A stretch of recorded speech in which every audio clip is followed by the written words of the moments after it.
Welcome to the Garage Network podcast. Join us and the occasional special guest as we discuss everything automotive, from fixing cars as a technician, owning an automotive workshop or business, overall work-life balance, and even the occasional laugh. In this episode of TGN Talks, we were joined by Nigel Bishop from the AAAA as we discuss some benefits of being a member of the AAAA and also other organisations.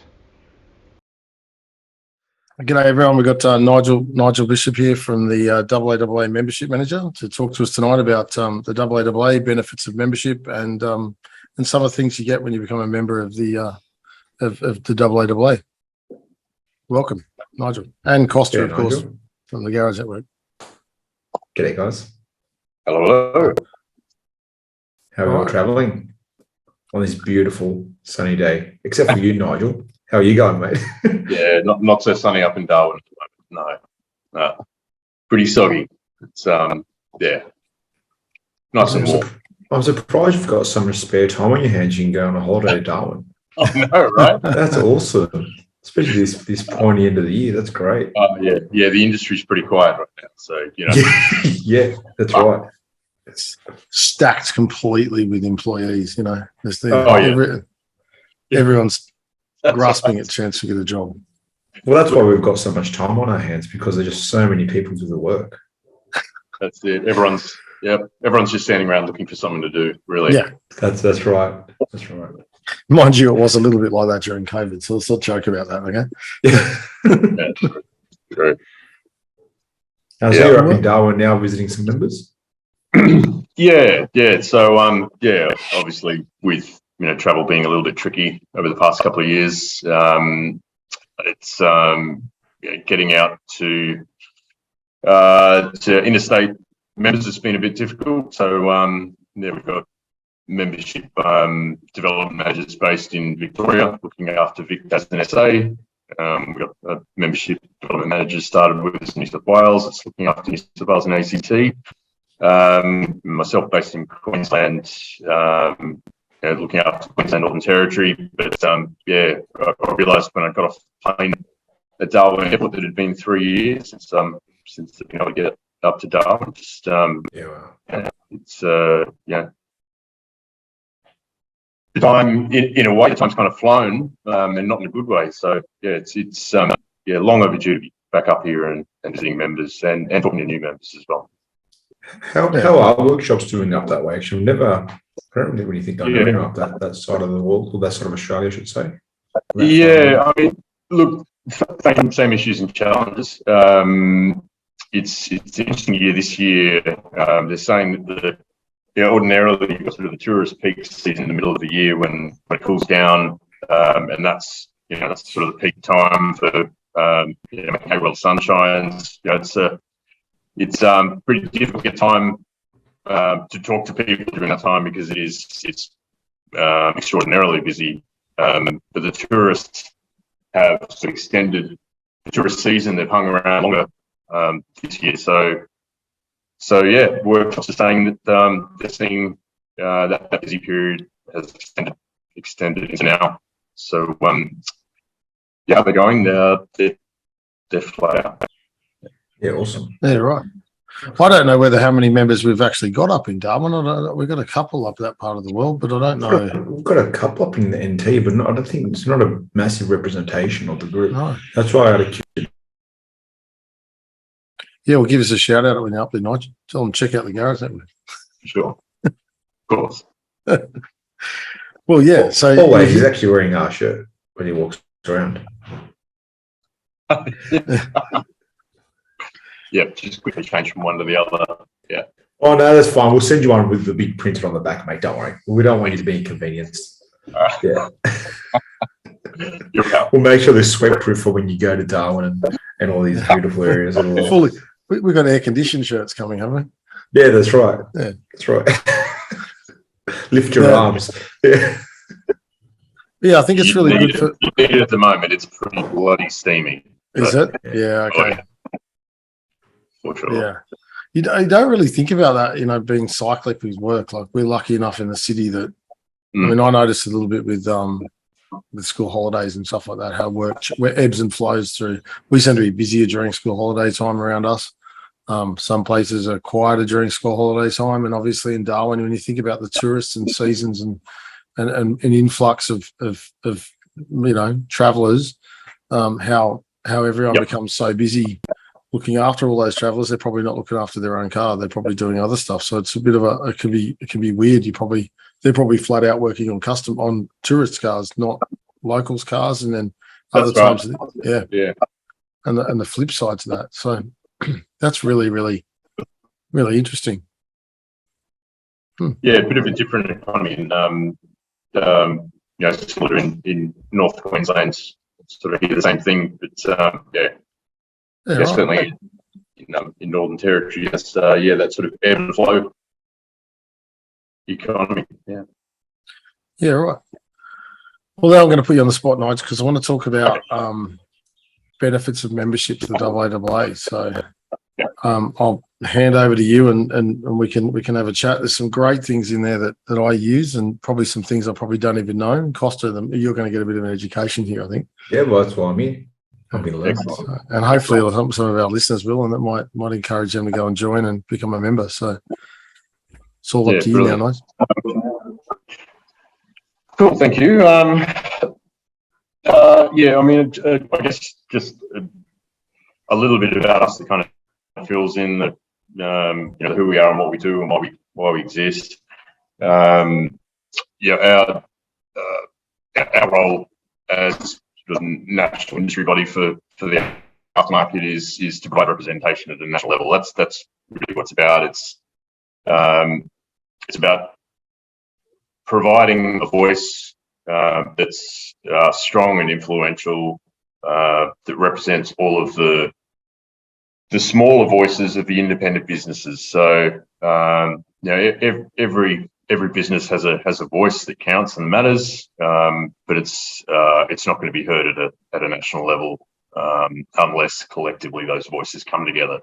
And that's really what membership with an association like us is about. Talking to the policymakers and the lawmakers about the issues and the challenges that are the big issues for our industry, the things that matter the most for our industry. And when we talk about aftermarket, so who our members are, it's essentially any automotive business that touches a car once it leaves the dealership. That's an easy way of thinking about it. So that is it's the service and repair side of things, the independent workshops, it's the vehicle modifiers, and it's all the parts and accessories supply chain that feeds into those workshops. So outside of that dealership network, all your parts, suppliers, the companies that import and manufacture those parts, and the tools and equipment and fluids, that whole supply chain. Within that sort of group of members, there are a number of issues that connect that whole supply chain. An issue that affects the success of an independent workshop. That flows onto the parts supplier that supplies your parts. It flows onto all of that supply chain. So the ability for an independent workshop to be successful and to be able to service whatever vehicle comes in through the door, has a flow-on effect to that whole aftermarket supply chain. So when it comes to providing a strong voice on these issues, we're talking about things like the skills shortage that is affecting the whole industry, but in particular technical roles and in workshops. So making sure that our industry is part of that whole skills conversation, that we're not sort of pushed off to one side, we're not dropped off the list of priorities, that we are, that we're sitting at the table and we're being heard on the skills crisis. And other issues, obviously, recently we've had a significant change in the industry around access to manufacturers' technical data. So, and choice of repairer or right to repair is what we kind of umbrella term that we give to all of those issues that all of the barriers that independent workshops can face in just trying to service customers' cars. So that might cover things like making sure that the customer is aware that new vehicles can come into a workshop, and that warranties not risked by going to an independent workshop. So making sure that information is clear. But it could also be technological barriers like access to service and repair information, technical service bulletins and wiring diagrams, and right up to software updates and programming. So the big change that came through recently is the introduction of the motor vehicle information scheme, and that is an absolute game changer for the industry. It's 13 years or so of constant lobbying at a government level. A few steps forward and one step back, and another few steps forward and one step back, and that's been the process. It's been frustrating at times, but it's almost surreal to be talking to workshops now about data sharing and actually walking through the process of registering to be able to access manufacturers' technical data. So that's, I guess, one of the big examples of the who we are, why we exist, what it is we actually do, is providing that voice and influencing change. Well, yeah, Nigel, I was going to say that the AAA led the charge on that. I mean, I know everyone was involved. I know the MTAA and MTAs around the country were all involved, and some other organisations. But I mean, really, Stuart led the charge on that and never let go. And the AAA took that and did that. Obviously did that fight for 13 years relentlessly, and we got a result thanks to you guys. So I think it's really well. Yeah, look, thank you, but honestly, it wouldn't have happened. As it might sound naff, but it wouldn't have happened without members, and mean that so sincerely. We organise for MPs to come out and visit workshops to put members on the spot.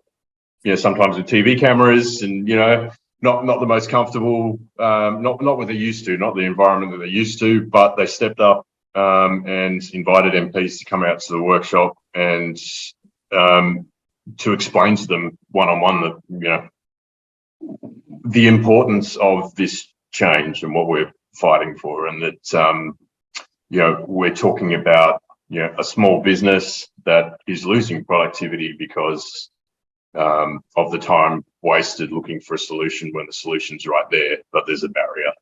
And every one of those MPs walked away understanding exactly what needed to happen and took that message back to Canberra. So it wouldn't have happened without members' direct input. But here we are. Yeah, cool. It's been really good so far. Well, it's got its hurdles, but we're getting there. We're working through them. Absolutely. So what else could members expect other than that sort of support and that stuff? I mean, we had lots of people saying, and as annoying as it is to hear this, you might find this annoying. I find it annoying to hear is, well, why be a member? They're going to do that anyway. Yeah. Right. There are lots of times you read this on Facebook and go, well, mate, the AAA are going to they represent the industry whether I'm a member or not. And yes, look, there's some truth to that. But I mean, extrapolate that out, and if everyone said the same thing, then we just don't exist. So that's the short answer. We only exist to represent members. And if that requires a strong membership. So if these issues are important to you, then being part of something that can take the fight to the powers that be is important to you as well. So be part of the change. That's be part of the solution. And I also, at this point, the AAA is very accepting of everyone getting involved, and they're happy to have people get involved and help and come along and join committees and jump on board and have your say and help. Absolutely. And Yeah. and I, you know, like I'm a result of that. You know, you can scream from the sidelines for as long as you like, but you got to get in the game and play. Yeah, that's exactly it. We don't have all the answers, as to what's the most important issue, what's happening right now, and that's where members are the eyes and ears. So yeah, right now, I mentioned I'm up in Darwin visiting members. I'm up in Darwin talking to workshops about becoming members, because we need not only just to grow the voice and stronger memberships, a stronger voice, and that's sort of the equation of it, but it's the feedback back to us. The more members we put on the ground, particularly with that the data sharing process has begun. We need to know what doesn't work. Where does it break? What are the issues? Yeah, no, that's good. So as a member who isn't overly involved, hand up right here, what sort of benefits? I know that you've got a pretty good legal team, so I've actually used their resources, and I reckon emails back and forth from them has paid more than my membership if I had to go to a solicitor for those emails, because they helped us out with a warranty issue that we had a little while back. But beyond that, what other sort of things can I utilize? Yeah. So the member benefits package, if you like, is really built around support for small businesses. It's really aimed at using our numbers to give you access to a service that otherwise would be quite costly. So HR and legal advice through industry legal group and our employer assist hotline, hands down, they're the two services that more members use than anything else. And like you said, Costa, one call for HR advice to help you through a tricky situation, or update documents to make sure that you're mitigating your risk as a business owner. That's paid for the cost of your membership right there. There are a number of other services through membership, through being a deal on FTOS terminals on the rate for members. That's actually something that we're in the process of updating, and it's going to be an even better offer there. So excellent. Looking forward to announcing that when we've finally put that one to bed. But a number of other benefits with other service providers, like a rental car discount through Hertz for our members that are importing products. There's a foreign exchange deal through OFX, and Ausbrokers provide insurance services to our members. But yeah, look, hands down, particularly with our workshop members, it's HR and legal advice that's where they get the most benefit. But the other thing to touch on is market research. So we've invested pretty significantly now in working with ACA Research on building an archive of industry studies and useful research pieces from a number of different sources. And the one that is most relevant to talk about is car park data. So what car park data is, it's essentially the ability to understand what vehicles are in your local area or in any given local area. What are the mix of vehicles within a certain age bracket, and what vehicles should we be marketing to as businesses within that area. So we built a search tool. It sits within our members section of the website.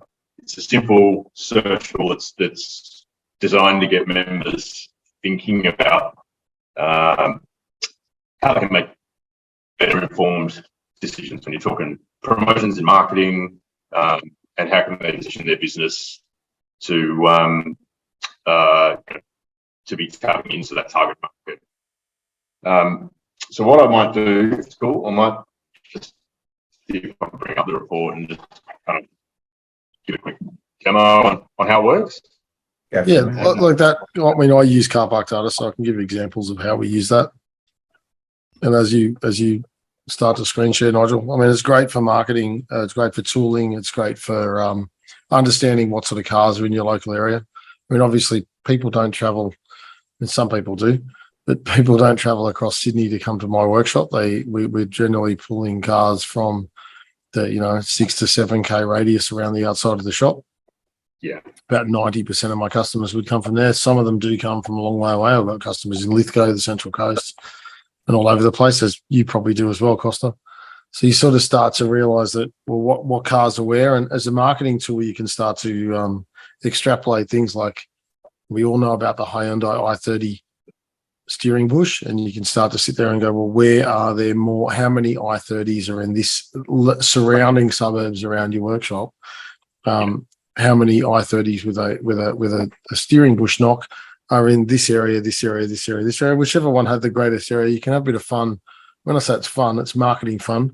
You can do a targeted Facebook ad or a targeted Google ad in that area on that specific job where there's more of those vehicles, and you can start to see whether you start to see more of that as a job that you're comfortable doing, and that it can change the dynamics of your workshop, because you don't want to do jobs you don't want to do. So you don't want to start advertising for timing chains on V6 Audis, but you sort of pick a job that you like to do, and you go. See, my idea of fun would be, Mike, I'd actually put an ad for you about V6 timing chain, so I'll do that maybe me and my mate Pat will get together and organise that for you, so we can direct some of those timing chain. How much fun can we have with Pat? Hang on, Pat doesn't know we're doing this, but how much fun can we have with Pat? That would. Let's not get into that. Yeah, okay. Oh, back on task. Back on task. We'll do that. We're going to send him all sorts of jobs out in Dubbo. Taking a note. Combine harvester servicing. Yeah. Will fit inside the shop. Yeah. Yeah. Back on task, Mike. Yeah, sorry. But yeah, no, it's like that was I found that as a really good example that worked. We did that, and it was a really good thing. And Nigel will take over your screen if Costa gives you hosting rights. He's got the power ready to go. Hey, there we go. Right. Yeah, perfect. So this is the member. Nigel, I've always rung you to get this data, so I haven't actually done this myself, because when we did this a while ago, I think you had to do it for us. Was that right? Yeah. I'll just see if I can get this on full screen, if that's going to work, so I know if that it's still good. Yeah, it's all good for us. Yep. Cool. All right. So yeah, the tool that we got up on the site is still here. It's designed to get you thinking about how you might be able to do the sort of things you were touching on there, Mike, where once you start getting into a code on here. We'll use one of ours. Use Costa's. Costa, go on, have a look around you. Well, if we look at if we look at capital cities, the search tool it's a little too broad. So and I'll touch on that in a sec. But if we look at somewhere like where we have Griffith, all right. When we're looking at somewhere like Griffith, it's a smaller community. The data's going to be a little bit more specific straight off the bat. So this is just an example of what the report is going to show. Looking at car park data and demographic data for the local area. And now that we know that the postcode for Griffith. We're scrolling down. This is every local government area around the country.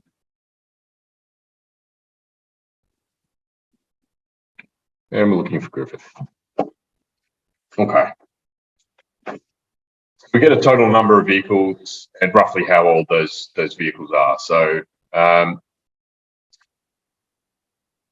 in the 8 years plus category in Griffith, we're talking, roughly 60, 70% of the car park fits in with that age bracket. And, maybe 15% in the less than 5 years. So it gives you an idea of, just generally speaking, how old the vehicles are in the area. Now we start looking at some comparative data, and this is really just taking a snapshot 5 years ago till now, and we're looking at 2021 as being now, and that's simply the data that populates this report is based on Bureau of Statistics data, which is always a little bit behind. We're just about to get the next lot, so this will update, but it is always a little bit behind. But the idea with this is just taking a snapshot. What's changing in 5 years? Are people buying more new cars? In some areas, you get to see that new vehicle proportion sort of building, but in this area, it's roughly the same. So not much change in 5 years. What about the mix of vehicles? How's that changing in 5 years? And we're looking here at the total number of vehicles across all the age brackets. So when we're looking at 2016 over here with Holden, a good proportion of that Holden number is greater than 8 years. And we'll see as we go on, that's going to be Commodore and that's going to be dropping off.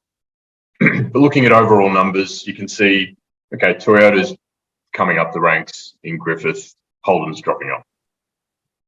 So can I just going back to that, can you flick back again for a sec? Sorry, I don't want to. So if you're a Euro specialist, you don't really want to be in Griffith. Would the Euros be here if they were here? Or are they less than Honda? So it's VW, Correct. Audi, BMW. Total numbers. Yes, you don't really want to be. I mean, this is a great example of I'm going to go buy a workshop in Griffith and become a Euro specialist. I'm going to specialise in Toyota. That's what I'm going to do. Yeah, that's what I'm like. You're going to go, what are you going to do? I'm going to specialise Buy in your Toyota. subscription and specialise. Right. Like you just sort of this is, and this can make this allows you to make informed business decisions. Yeah, I guess that's probably another way of talking about it. But you just, I'm surprised this Euro they don't even nudge it. No, not in this region. That's probably one of the first I've seen in demonstrating this. 100 times in the past few weeks, where we're not seeing Volkswagen, for instance, sort of climbing up the ranks. Interesting. Yeah. All right. Anyway, So skipping through. So the next screen, this top 2021 top models. This is looking at currently right now in Griffith, based on the overall numbers. What are the most common vehicles in the car park? So as I said, Commodore number one, but almost. Well, they're about to drop off because 90% in that range are older than 8 years. So we're going to see them start to drop off. So if you're looking at this ranking here, if you were to focus on the light blue, so the less than 5 years, if your workshop is focusing on logbook servicing, you're not going to advertise for Commodore. You're going to advertise for the vehicles that are in less than 5 years. And it's fuel cab use. It's Hilux, it's Ranger, it's Triton, and Land Cruiser Colorado. Probably no surprise. And the thing is, this report's not meant to be giving you all the answers necessarily, even just corroborating the information that you think you already know about the cars that are in your backyard. But in terms of making business decisions that are informed, like you said, you're not going to. The Euro vehicles aren't featuring here at all. You're not going to advertise Commodore if what you want to be doing is is positioning yourself as a future-focused workshop, as new vehicle specialist, as local specialist. Well, no, I'd certainly be advertising right now with the Commodore range like that. I'd be like, we do stretch timing chains. We do timing changes, timing chains on Holden Commodores. We specialise in. That's a great opportunity there for that one. And like just from a tech perspective, obviously, as you say, logbook servicing on Hilux, Ford Falcons. Look at that! Not one new Falcon has been sold. It's been sold in a long time. Lots of new Rangers. Look at the range, like you said about the Rangers. That's where you Hilux and Ranger. You'd be marketing yourself as for doing the services and the easy stuff and you can like I think that's as clear as mud. As I say, like it's pretty clear. No, I mean, everyone that's watching this right now would go, "Wow, okay, that's pretty clear. It's pretty amazing information." It does get me in a sec. If you could, I'd like to go back to the city because a lot of our listeners will be in the city. So this is a good example of just showing you what you can see. Once you get into the city, I'm sure it becomes much broader. It does, and to your point, from a technician perspective, knowing what issues come up when, and then knowing how many of those vehicles in that age bracket are there is good information again for just targeting, how you promote your business, and particularly with online Facebook marketing. It's all about, you're targeting, cutting through, the mix to get you up. Everything's like stock level. Like I would be thinking, what do I keep in stock? Especially if you're let's say, obviously, there's that rule, but if you're in a rural area where getting certain filtration or even basic stuff is a bit harder, I mean, at least you need to be keeping on the shelf. Yep, absolutely. Well, look, the next few slides go into, and I'll just go through these, and then we will go back to the capital city because it does dive deeper into the brand, so it is going to give you more rich information when we're looking at a capital city, but the information on the local demographics. Cool, again, from an online marketing perspective, how many cars does the average household have, and what's the average weekly income? Total demographic view. What are the major employers in the area? If you're focusing on fleet business, useful information to know. But this is where we start diving into the brands. Within those major brands, what are the specific models? So we're getting a lot richer information here. So we'll skip back to the beginning, and we'll just punch in Sydney. Well, you can use my local government area if you want. You can use Costas. Okay. You know where we are. 2046. So it's. Well, you want to use Costas? Yeah. Okay. You haven't looked at yours, have you, Costa? Never looked at mine, no. So what's your LGA? What is your LGA? Bayside Council. Mm-hmm. Bayside. Postcode. Yeah. All right. What was the postcode? 2216. It's going to be full of C63s. You know what? Going off, even though my previous was also Bayside with a different postcode, I'll tell you what, we've got so many AMGs here. That's AMG. All right. So looking, straight off the bat here, completely different mix of vehicles. You've got almost half that are current model, or 40% that are newer model cars. So completely different demographic of vehicles. Comparing 5 years ago to now, Volkswagen are halfway up the list. So seeing those numbers increase. Yeah, wow.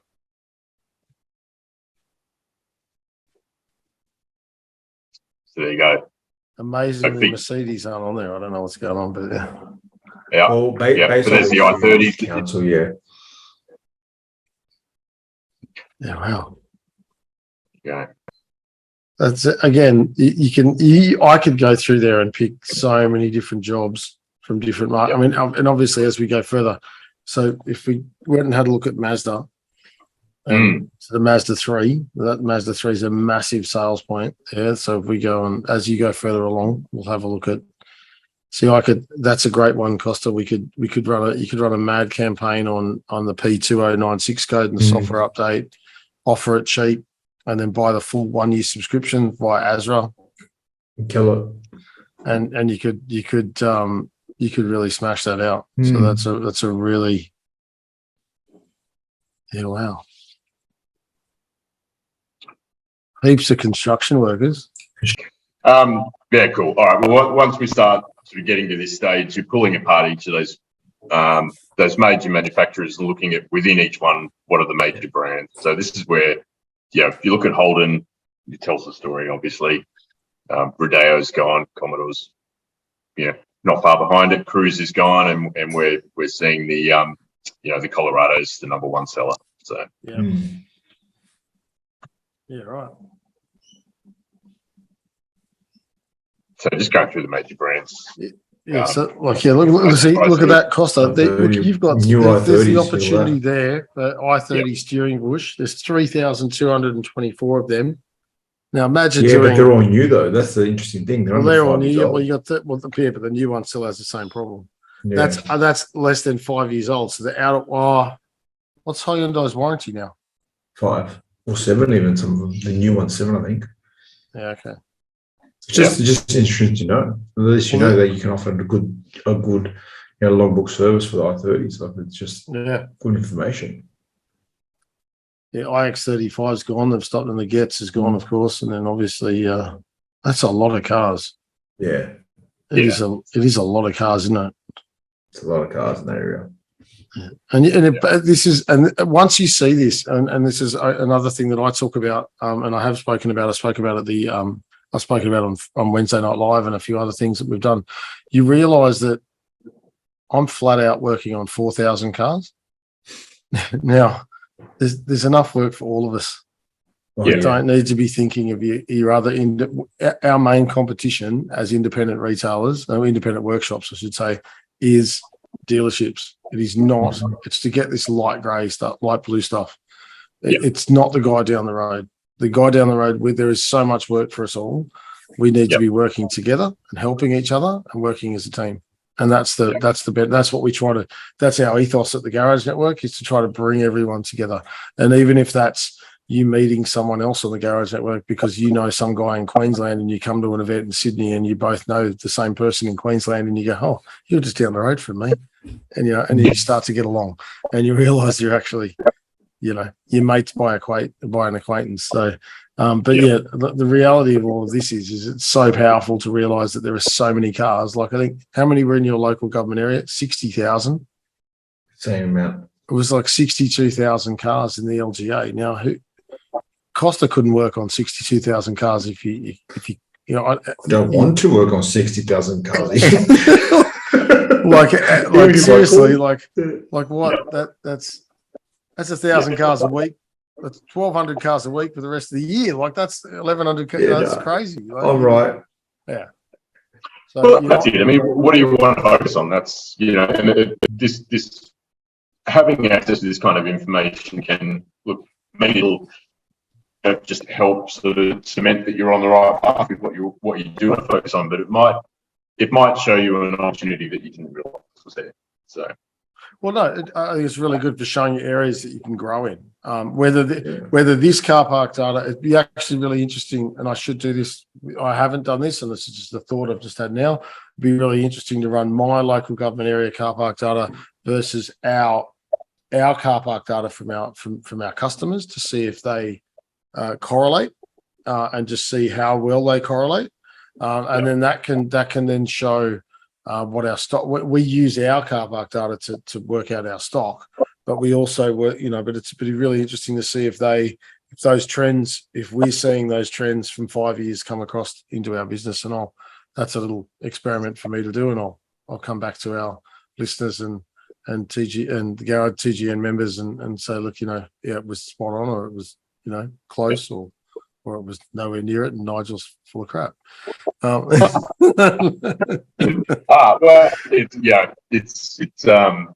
it's been said. No, again, this search tool, it's a way of making sense of this massive amount of information. So the information that sits behind here, if you can imagine, it's every registered vehicle and where they are. So we can cut that in all sorts of ways. And this search tool is on our website. It's designed to get members to begin to think about how they can use this information to help the business. And sorry, buddy. You know what, Nigel? Now, for current members, so if I'm a member, is there an additional thing you got to pay to access this data, or is it just a part of the membership? No, it's part of your membership. The car park data, it sits behind the membership login in the portal on the website. I'll be one from my head up. I've been a part of AAA for a few years now, and I don't think we've ever logged in. I'll be honest in that sense. But I've heard about this because Mike's mentioned it before, but I've never actually looked at how it looks. It's very easy to read. It's good. Yeah, easy to digest. Yeah, look, absolutely. And for yourself, this might be enough as it is. You touched on. You wouldn't open a Euro workshop in Griffith. Well, maybe you would, but if you did, you're not interested in seeing top 10. You're interested in seeing top 10 Euro vehicles. So that's when we'd say that, to any workshop, to get on and play around with this, and then just have to think, well, okay, what do I want to focus on?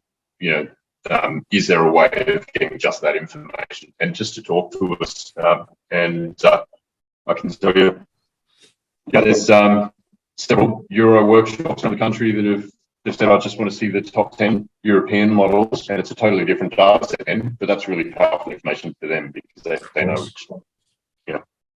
which vehicles to target. So, of course. Yeah. So they can request that sort of stuff if someone needed to.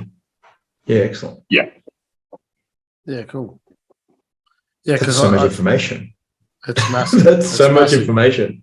And as you say, you've got to be a member to actually get it, but it is there. It's at the back end, and there is a Nigel. I'm going to talk about this because I asked. We were at an ARCA meeting the other day, and I've heard about it. There's a map coming. You'll be able to put a circle on a map like we do on Google Maps. With Facebook Marketing, but like when you're marketing to a 6K radius around your workshop, or you can move that little circle or that shape on the map, and it'll tell you how many cars in that area, and just make it a bit easier to use. So that's on its way, but there are a couple of things that are happening that are happening in the background that are going to make it even easier and give you access to even more information. But I think that in itself, that's just such a powerful tool, and it just to that's big business stuff that's available to small business, and that essentially is what being a part of a bigger group, and a group like the AAA, it gives you access to, and that's what that's the benefit, and that's the benefit of membership. And I'd say it till I'm blue in the face to people that go, well, why be a member? I said, well, why scream from the sidelines? Why don't complain about anything in this industry? If you're not going to join, and you're not going to be a member, and you're not going to pay, don't complain about what happens. Don't complain. Just sit there and go broke. Or what's interesting with that data, like number one, as a small business owner, I didn't even know it existed. As in, like, prior to obviously speaking to Mike, and I think spoke to you about Nigel in the past as well. So, like, one, before speaking to you guys about it, I had no idea it even existed. And number two, even if I knew it existed, I would have no idea where to start looking for it. I'm sure it'd be some data that is out of my reach as a small business to buy. If I wanted to go and buy that data, where do I go? What does it cost? Like, I'm sure it's not cheap data to actually have on hand that available. That's excellent. And you can give that straight to the marketing person and say, look, this is what we're doing this week. How good is that? Yeah, that's it. And I mean, I can tell you this is right now we're looking at like the third sort of iteration of this thing. It started as just wanting to understand a little bit more about the vehicles in the local area, and it was pretty rudimentary when it started, and it's evolved into this search tool, which is pretty cool and interactive. But yes, as you said, Mike, the next version's about to come out, and it's it'll be more interactive and richer data as well. So it's just growing all the time, and it's growing because members are coming back to us and saying, hey, it'd be cool if we could add this extra functionality in. And it's become such a powerful thing as it is, but it just demonstrates that members they're hungry for information. You see it with with technical training. We see it with business training. We see it with events. Like the expo, like AutoCare, and when workshops are wanting to run better businesses, and when when there's an opportunity like car park data to just to understand what you can get out of it. It's not just information, but it's information that actually can help you tweak something about your business. It's powerful stuff.